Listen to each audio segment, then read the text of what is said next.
Hello everyone, welcome back to Let's Play Bloodborne. Last time we ventured into the heart of Old Yarnum to kill the blood-starved beast, and in doing so, we've opened up a new path that we can take through Untitled Chapter.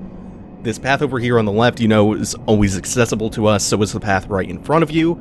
The one on the right, though, the doors here used to be closed. The trigger for them to open up is to kill the blood-starved beast. They'll let you get on this elevator and ascend to the top of Untitled Chapter. And right away, you've got some really good level design working against you. There was a bright orange light, and beneath it there was a chest that pulls your attention forward, that pulls you towards the chest so you try to beeline for it. But if you do that, you get ambushed by a guy in a wheelchair with a minigun. So once you take him out, you can grab the communion rune inside the chest safely. Let's take a look at this. A secret symbol left by Caryll, runesmith of Bergenworth.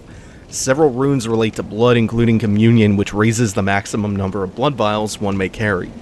This rune represents the healing church and its ministers. Blood ministration is, of course, the pursuit of communion.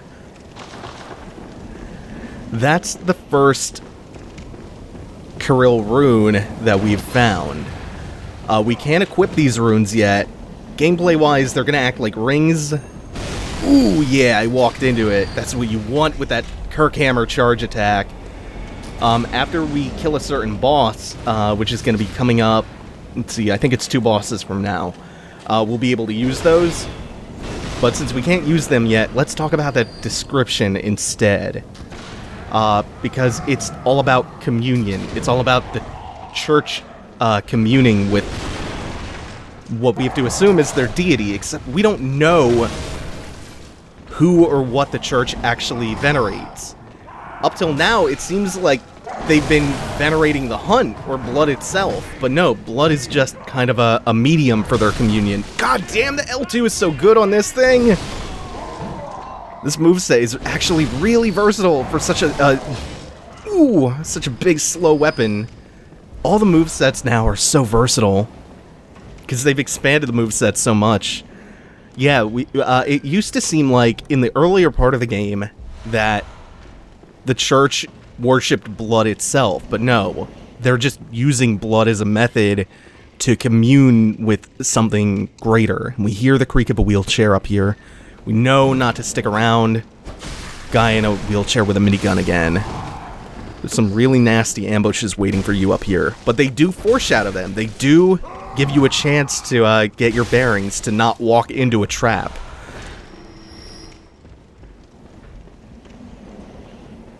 We're going to be finding out more about what the church is worshipping, and that's going to shed a lot of light on their intentions, I think. Okay, so we saw a guy with a blunderbuss out there waiting. If you listen closely, you can hear something else. Plus, we know that there's the guy over there in the wheelchair who has some kind of gun. But this is what I was waiting for. This brick-wielding ogre will path around the outside of the tower. And if you're not careful, you can get trapped by him. You can get trapped in the crossfire of the 2 guys with guns. You can get knocked off the tower really easily. This whole ascent of the tower is really fun. Because there are just... Each level of the tower has something different going on, and some kind of different trap or ambush. Okay, so there's the question of how I want to deal with this now. I think what I want to do is I want to hit and run, so hit... Oh, that just knocked him off, great. Because I want to get out of range before this guy had a chance to shoot me while I was attacking the other guy. Perfect, yeah, good. Like that. Something I neglected to mention is that this tower goes both up and down, so I think it's probably better to check the upper path first, and then you can start to drop down to the lower portions of the tower. So you can both ascend and descend Untitled Chapter. The sky and the cosmos are one, which is a note left by this mysterious entity or group known as the Choir. And that's actually our first reference to the Choir. What I will say about them, until we learn more later on, the Choir is like the upper echelons of the healing church. And I want to investigate the other side of this real quick. Yeah, there's going to be a lot of, like, real anal running back and forth. And speaking of level design, keep that place down there in mind. That central rounded plaza with all the graves in it. We'll be heading there later. In fact, that's one of the main plazas of the Cathedral Ward, which we'll be heading to in just a second. Don't get caught by this guy either. The wheelchair enemies have a variety of weaponry, as we've seen. They have blunderbusses, rifles, flame sprayers, miniguns. If you don't react to their presence quick enough, they are really dangerous, but they tend to have pretty poor turning radiuses. Radii? And, oh, the Radiant Sword Hunter badge! This is what I wanted to come up here for. Yes, yes, yes, yes. This place is a treasure trove of goodies. One of the badges crafted by the Healing Church. The Radiant Sword indicates the heirs to the will of Ludwig.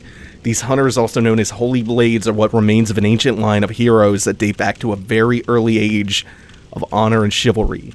The Radiant Sword Hunter badge. Oh, this item unlocks something really cool.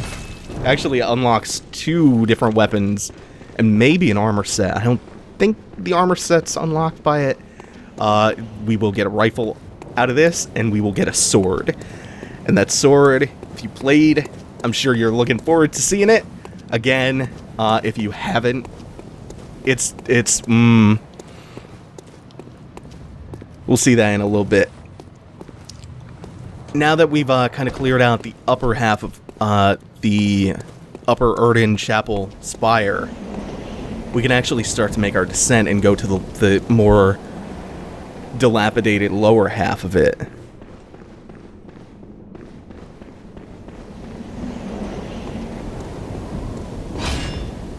And I love that you can look out over this whole area and see exactly where you're going to be heading. You can see the entirety of the Cathedral Ward from here. You can see back into central Yharnam. I think... Oh, Skull Beast, hey. I'm going to try to catch up with it. Oh, there we go. Fell to a really good spot.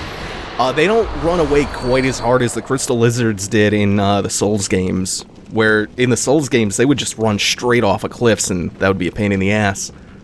Okay, out here. There's a really, really easy way to tell where to fall, and you need to fall down to reach a couple of different things. You see there are items all perched along rafters. It's very dangerous to fall down here if you don't know the path, but it's actually pretty simple to find your way down to the first drop. Line yourself up with these 3 ropes, walk off the ledge where I did. You will fall to safety on this plank every single time. There's no need for any complicated jumping or rolling. Just follow that path exactly. You can line yourself up using those 3 ropes to the left by the entrance to this area. And when you make those 2 drops, you have the choice to go through the door you just opened up, or you can drop further to the bottom of the tower. I'm going to handle the bottom of the tower after this, because this is really cool. This is the abandoned old workshop.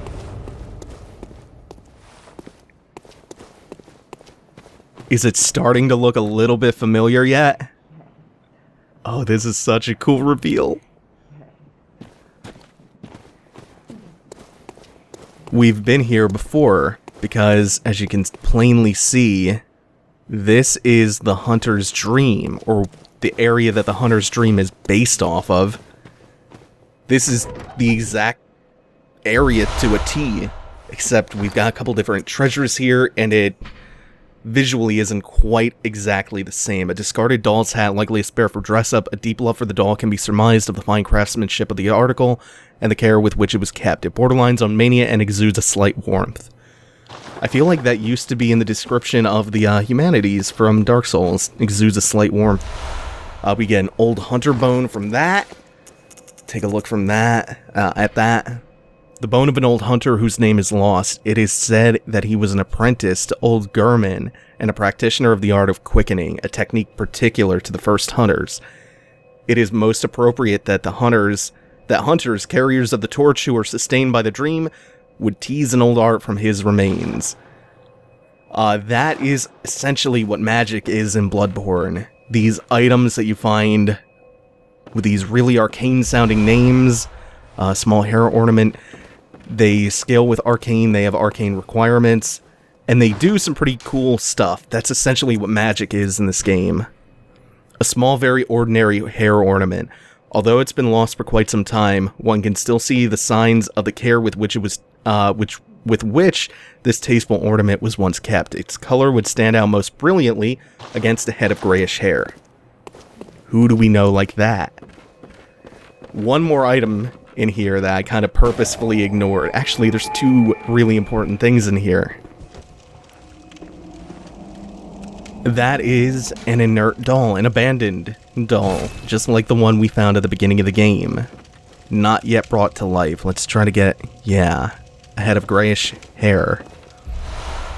And 1/3 of umbilical cord. That's by far the weirdest thing we found in here, so let's check that thing out. A great relic, also known as the Cord of the Eye. Every infant Great One has this precursor to the umbilical cord. Every Great One loses its child and then yearns for a surrogate. The third umbilical cord precipitated the encounter with the pale moon, which beckoned the hunters and conceived the hunter's dream, used to gain insight, and so they say eyes on the inside, although no one really remembers what that truly entails. Wow. So yeah, let's just consume this this umbilical cord. That gives you 3 insight. We got some stuff to take back to the dream now. That's why I've been carrying around all these souls, because I knew what I would pick up in here. I've been burying the lead a little bit, as you can see. The game starts off all hunters and werewolves and beasts, but ever since we picked up the Madman's Knowledge, there's been something else. This mention of eldritch wisdom and great ones. Horrific cosmic beings, which may as well be gods to us. And it looks like the church was trying to commune with these great ones. What is it here? Over time, countless hunters have visited this dream. The graves here stand in their memory. It all seems so long ago now. What? What is this? I can't remember. Not a thing, only I feel a yearning, something I never felt before. What's happening to me? Tell me, Hunter, could this be joy?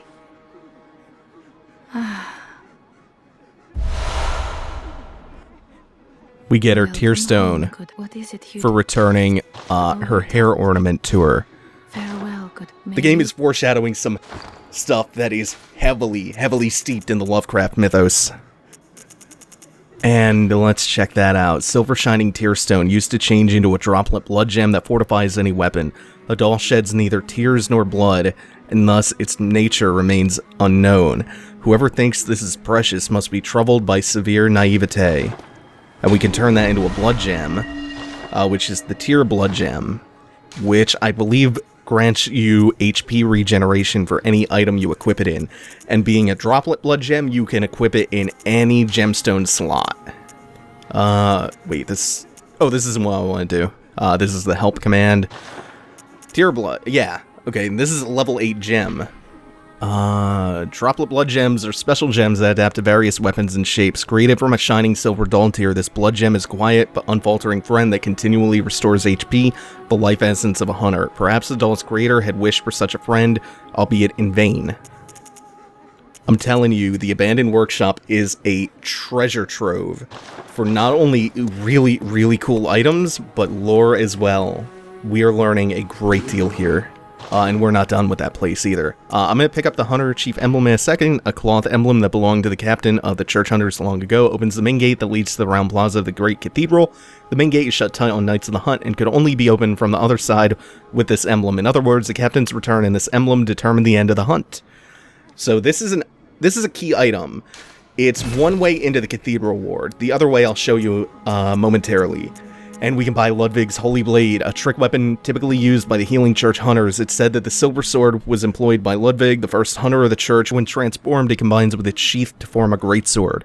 The Healing Church workshop began with Ludwig and departed from the old Garmin's techniques to provide hunters with means to hunt more terrifying beasts and perhaps things still worse. And we will also grab the Stake Driver.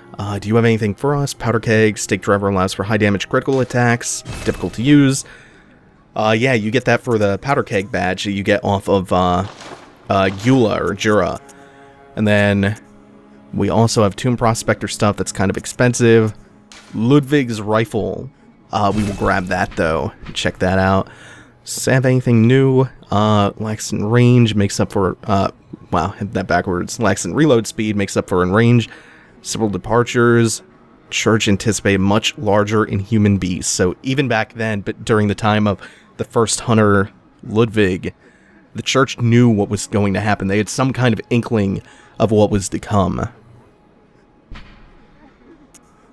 And then we can check out Tomb Prospector gear too. Attire of Tomb Prospectors who explore the old labyrinth on behalf of the Healing Church. The Healing Church traces its roots to Bergenworth and is therefore aware of the ruins' true importance. They contain much more than mere hunter trinkets. Indeed, they hide the very secrets of the old Great Ones, sought after by those with the insight to imagine greatness.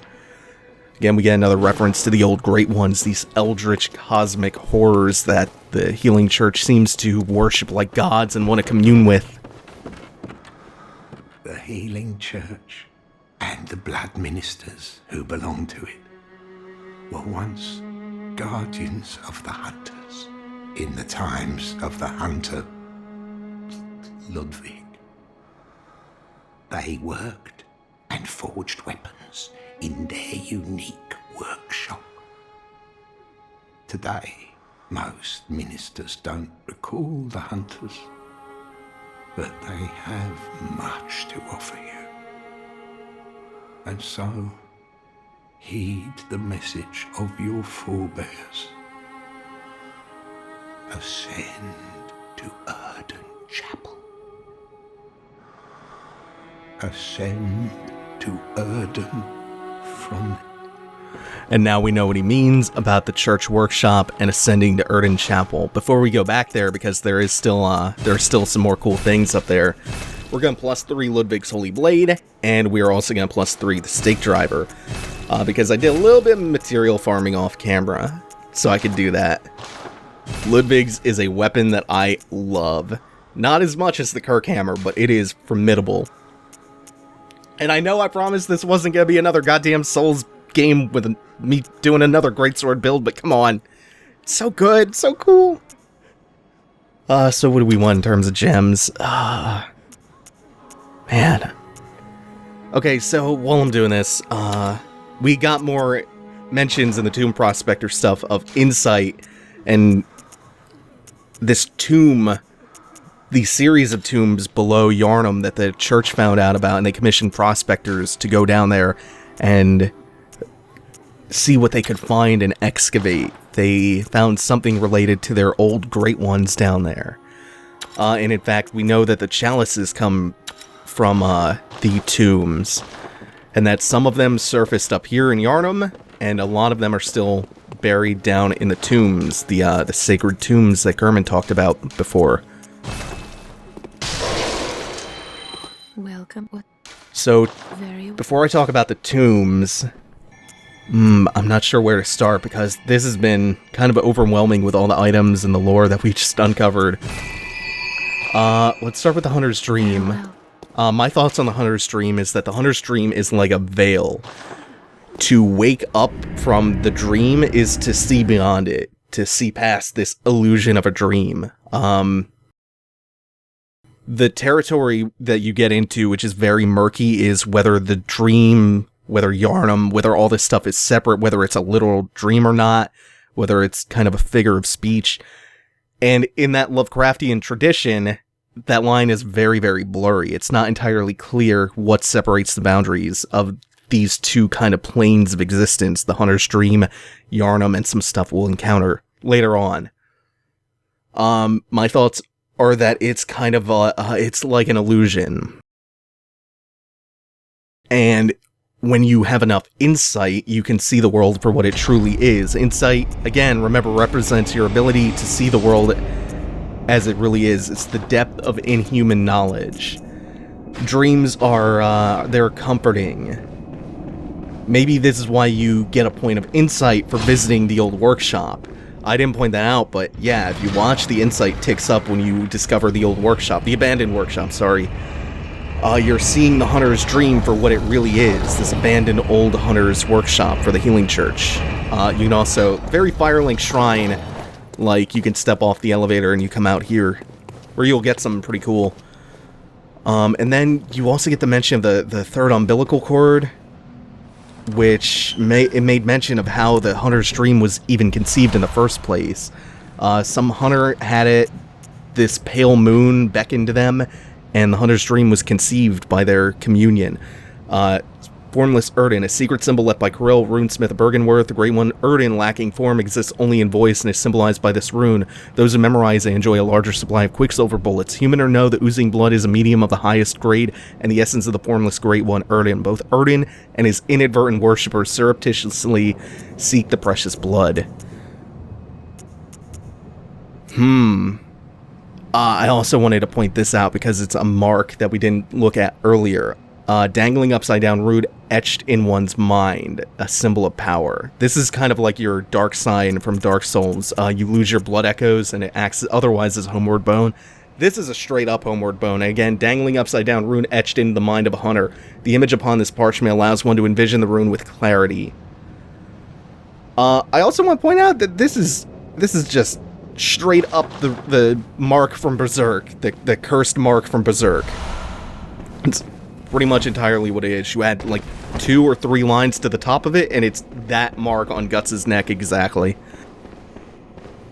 And we're still not done with the with this part of Erdin Chapel. We still have another floor to go down. Oh man, and now it gets even more interesting because it's talking about Erdin, a specific Great One. We finally get an actual name. Erdin Chapel is named for this formless Great One whose medium is blood, who's associated with the blood. Erdin. That rune says that people worship him inadvertently, as in they worship him almost by accident. That doesn't reach far enough. You have to be like point blank with the stake driver, and it's a weapon that I haven't used very much at all, like maybe once or twice before. So yeah, you're gonna get to see me learn and adapt to a new weapon. In a lot of cases, there's a lot of weapons I haven't played around with yet that I intend to play with in this LP. Stake driver is a really cool idea though. They worship him inadvertently. So the hunters sought blood and treasure in the ancient tombs beneath Yharnam, and the church used these blood-filled chalices to enter the tombs where they tried to commune with the Great Ones, the Old Ones. What if this reliance on blood and blood healing is actually just tribute or communion with Erdin? They venerate the blood, and in doing so, venerate Erdin. And not to ignore him again, Caryll, the runesmith of Bergenworth mentioned in the 2 runes we found so far. We will learn more about him soon enough. His name will come up a lot, and he's a rather important character.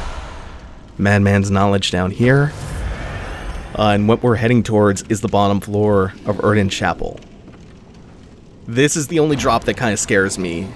Because you have to walk off the right side of that plank instead of straight off like it intuitively seems. Out here, there's a beast kneeling, maybe in prayer, or resting in front of this doorway. And he gives you enough time before he gets up to backstab him. He's a horned beast. He's not an enemy that we've seen before.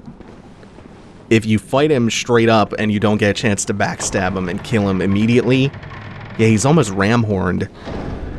He will start throwing fireballs at you. Like, he'll just straight up start casting magic, which I think is kind of interesting.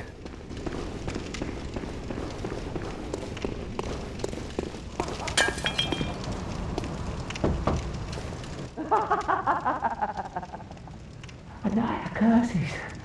A night to remember. Will you say, friend?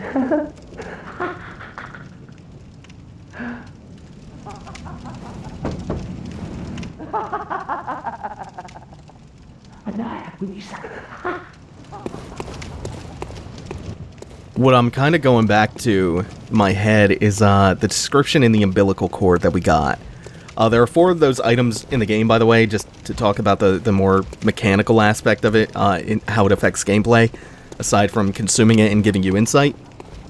It's one of 4 items like it in the game. You need to consume 3 of those 4 items in order to get a certain ending.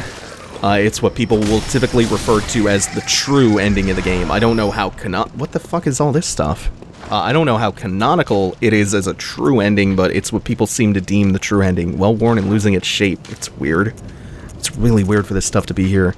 Common Yharnam clothing, well-worn and... yeah, sweat-stained. Okay. Whoa, dog. But the Umbilical Cord actually told us so much. It told us about how the Great Ones are seeking surrogates because all of their offspring are born stillborn. And so they seek a surrogate who can... That was not the attack I wanted. I should have gone with the R1. Their offspring are born stillborn, so they seek a surrogate who can... who's... God, I don't know a less crass way to put this. Whose womb that they can use temporarily to birth their children.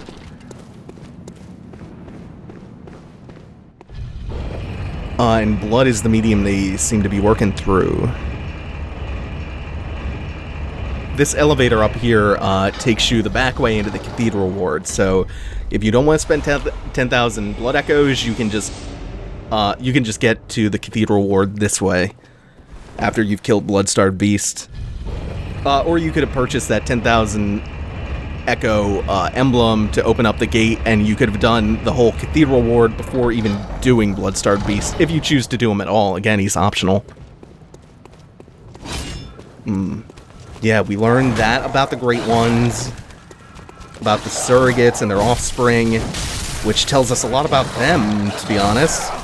Oh god, I'm getting messed up. I'm getting messed up real bad. This is why I shouldn't try to pontificate while I attempt to lacerate my enemies. Ooh, yeah, we backing down. Backing down real hard from that fight. Okay, round 2, let's what? I just got souls. How did I get souls? I got more. Oh, they're falling. When I took the elevator up, they're falling into the pit. Yeah. It's just the dog that wasn't stupid enough to fall into the pit from the elevator. Cool. Okay, yeah. It also mentioned the Umbilical Cord is itself a treasure trove of stuff. Yeah, I mentioned the Pale Moon, which we don't know what that is yet, but it beckoned to a hunter long ago, and that hunter's communion with whatever the Pale Moon was. Look at that motherfucker. This Pisaka. This tentacle-mouthed Lovecraftian nightmare creature. What are they called? Brain suckers, I think? They have a really nasty grab attack, which maybe later on I'll show off. Intentionally, anyway. God, I hear that sound. Speaking of nasty enemies, Saki-chan over here, carrying his bloody burlap sack, is no joke. He is a kung fu master. And I cannot get the timing down for this parry at all. Ooh. Above 15 insight, he will do that. If you have less than 15 insight, he won't use that attack. Can I get that backstab? Yes, I can. Okay, cool, he's not... Oh, he's still dangerous. That didn't kill him. Once he buffs himself like this, he gets way faster, way more aggressive, and I think he starts using new moves. Starts kicking you, tries to do some palm strikes. Oh my god! Okay, I need to stop trying to parry him right now, because I clearly don't have my timing right. These guys, I think, are called Snatchers, and we will see why they're called that later on. He can also swing his big burlap sack, which clearly is someone in it, at you to kill you. Those enemies. And, let's see. With all of this cleared out, I don't think there's anything left of this area. I think we've cleared it all out, and we've gone a little bit long. I'll I'll go and collect my thoughts on some of the lore that we've just uncovered and save that for next time. Thanks for watching, everyone. Take it easy. Have a good one.